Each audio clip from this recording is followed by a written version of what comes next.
Ah yes, that thing that shall not be named will be named today. I'm talking about COVID-19. With the new pandemic comes a new round of misinformation and conspiracy theories. And that's actually perfect for my channel. I always welcome new topics waiting to be debunked, and infectious diseases overlaps quite nicely with what I study in graduate school. On the internet, people say the craziest things, ranging from the virus being man-made as a bioweapon or even that 5G created the virus. Yep, that second one is not a joke. We'll be looking at both of them today. But before we begin, there's something I want to mention. Today we have a sponsor who shall contribute to the greater good of eliminating misinformation, the Great Courses Plus. If you haven't heard of them already, the Great Courses Plus is an online-based learning platform that includes courses from a huge variety of subjects. You can learn anything from hard sciences to music and hobbies. There are over 11,000 video lectures. You couldn't even get through them all even if you're quarantined. Their courses are done in a very entertaining way with a series of educational video lectures that I would describe as a modern way of learning. For the past few weeks, I've been using this platform to watch various science videos that interested me. There's one trending video right now about the new coronavirus, which I recommend checking out. Because right now, who wouldn't want to watch something related to the COVID-19 pandemic? For real though, the lecture is very applicable and I think a lot of you will enjoy it. They also have another video series on infectious diseases which they talk about pandemics. It hit very close to home, at least for me. If you're interested, head over to thegreatcoursesplus.com/ProfessorStick, and by doing so, you can have a free trial to see if you enjoy their content. That's thegreatcoursesplus.com/ProfessorStick. Link is in the description.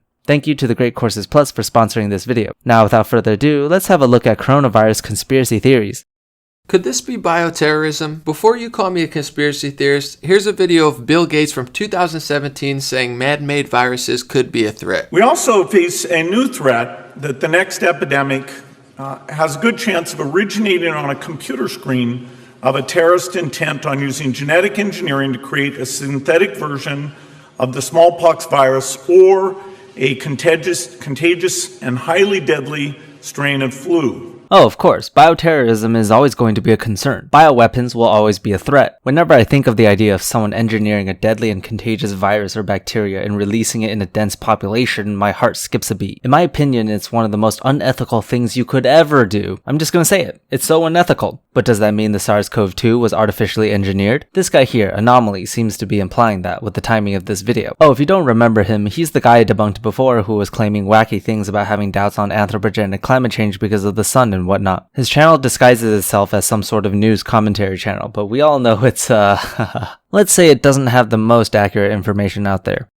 I'm not a scientist or an investigative journalist, but I'm also not a moron. If you're not a scientist, doctor, or journalist, why are you making a video suggesting something like this? We have enough misinformation out there already. You don't need to be contributing to that. Given I don't work specifically on SARS-CoV-2 data, but I'm at least educated enough in infectious diseases to give accurate information. This is why I tell all my friends and family to not listen to people who don't have some sort of expertise on the topic. If you really want good information, go find them from the CDC and the WHO. I say this, but I know a lot of people won't do that. Watching a video on YouTube, no matter if it's a doctor giving accurate information or a conspiracy theorist claiming absolute nonsense, is going to be more entertaining than reading a wall of text. And I get that, but you don't have to read a billion pages of dry science when there are other options too. For example, I get most of my information from a subscription I have to the Johns Hopkins newsletter, which sends me an update every day about the number of official confirmed cases and the actions that are being taken by various governments around the world. Anything like that is better than watching people on YouTube talk about the matter who have no credentials whatsoever. That includes Anomaly, although I would advise not to watch any of his videos, to be honest. You know what? In fact, don't even listen to me. I'm not a doctor. Here's a tweet from China Daily in May of 2018. Take a look at the largest virus bank in Asia. Wuhan Institute of Virology in central China's Hubei province preserves more than 1,500 different strains of viruses. The Wuhan Institute of Virology is a research lab that focuses on the study of viruses. They've done extensive research on SARS in the past as well as other bat coronaviruses. You know what I find to be so ironic? When the SARS-CoV-2 outbreak happened, they did so much to try and identify the virus as well as testing treatments. But stupid conspiracy theorists are constantly accusing them of developing bioweapons. That's like a doctor treating a patient and the patient's like, I'm sick because of you. You did this to me. So it makes me feel bad for them. No, SARS-CoV-2 is not a bioweapon. It is not artificially created by humans. And virus banks in general are pretty essential to our world. They allow us to do testing and gather more information on infectious diseases. You'll find a lot of these banks anywhere in the world, and China is no exception. So Wuhan, China, where this strand of coronavirus happened to start, has a few very important labs where they hold and experiment on live viruses, including what they're bragging about is the biggest one in Asia. I'm just going to say this now and hopefully I won't have to say it again later. There's actual evidence that the virus was not created in a lab. I already hear you asking, how do we know that? Easy. One of the first things that was done was sequencing the viral genetic information, in this case it's RNA. Then we compare it to already known viruses. That's how we know it's related to SARS and bat coronaviruses in general. After, we can actually map out the mutations that occurred to give us SARS-CoV-2. Then using that, and taking into consideration the mutation rate, we can conclude that it mutated at a natural rate. If it mutated at a natural rate, then we know it wasn't man-made. If someone were to create a bioweapon, they would have to go through extensive artificial mutations. If that were the case, we would see a mutation rate much higher than expected from natural progressions. Since we don't see that, SARS-CoV-2 is not man-made. There are some articles you can find online that detail specifically the genes that were tested to reach this conclusion. I won't go over them now, but the resources are out there. I don't want to hear this bioweapons claim again. It's nonsense and you should feel bad for making it. And you know, it's not just Americans who are making this claim. Chinese civilians are also spreading around that conspiracy theory. It's so stupid. Anyway, enough of this video. Let's move on to the next one. There's a guy here who makes some incredibly outlandish claims about the coronavirus and viruses in general. I can't help but say something about this whole coronavirus thing, if you want me to. Again, when you know Steiner, you have the answers to the test, but you have to then figure out the details. It's probably a good idea to leave the mystery solving to the experts. By the way, this video was sent to me through email. If you have any video requests, feel free to shoot me one. I won't guarantee that I'll make a video on it though. After the Spanish flu pandemic of 1918, Steiner was asked, what was this all about? And he said, well, viruses are simply excretions of a toxic cell. I don't know who this Steiner person is, but that claim is absolutely false. Cells produce waste products, yes. These waste products are released into the bloodstream, yes. But they don't come in the form of viruses. It's interesting because I've actually never heard anyone make this claim before, thinking that a virus is a waste product of a cell that is exposed to toxins. Oh, well, here we go again. Another vague use of the word toxins. You see this so much and it's always so vague every time. It contributes nothing in the discussion. Viruses are pieces of DNA or RNA with a few other proteins. They bud out from the cell.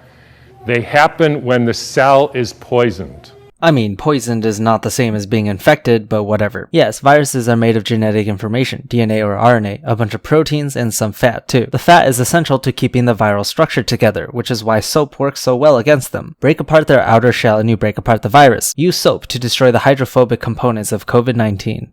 If you are a famous dolphin doctor, and you had been studying dolphins in the Arctic Circle for a long time, and then they call you up, Fred, all the dolphins or a lot of the dolphins are dying in the Arctic Circle, can you come and investigate? How many of you would say, I want to investigate a dolphin to see the genetic makeup of that dolphin? How many of you would say, I want to see if this dolphin and that dolphin has a virus because it might be contagious and that's why all these dolphins are getting sick? How many of you would say, excuse my French here, did somebody put some shit in the water here?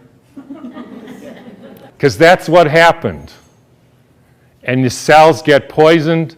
They try to purify themselves by excreting debris, which we call viruses. A lot to unpack here. Going by your analogy, if a group of dolphins were sick or dying and I was requested to investigate, I wouldn't just blindly employ any of those methods. I would start by gathering some information and testing what could be possible. If there were evidence of the dolphins being poisoned, I'd investigate what that could be. If that's not the case, then you move on to other methods, such as trying to see if there was a new virus going around. You don't just guess what it could be and leave it at that. Of course, when people first began being sick from the coronavirus, diagnosis had to happen first. And to diagnose something like this, you'd have to find out what is causing it. When someone presents symptoms of coughing, fever, and pneumonia, you can assume it's from a pathogen of some sort, because those symptoms would only occur if that were the case. Fever is a good indication that it's a viral infection because it's your body's natural defense to one. Once you know that, you can test the virus. All you have to do is get a swab sample, send it to a laboratory, grow it, and then find out what it is. There are a number of ways to identify organisms, but to find a new one, you'd have to sequence its genetic information. With the next generation sequencing technologies out there now, this isn't difficult to do, and from there, you would be able to identify the SARS-CoV-2 virus. Nothing here indicated that this coronavirus infection is the result of toxins.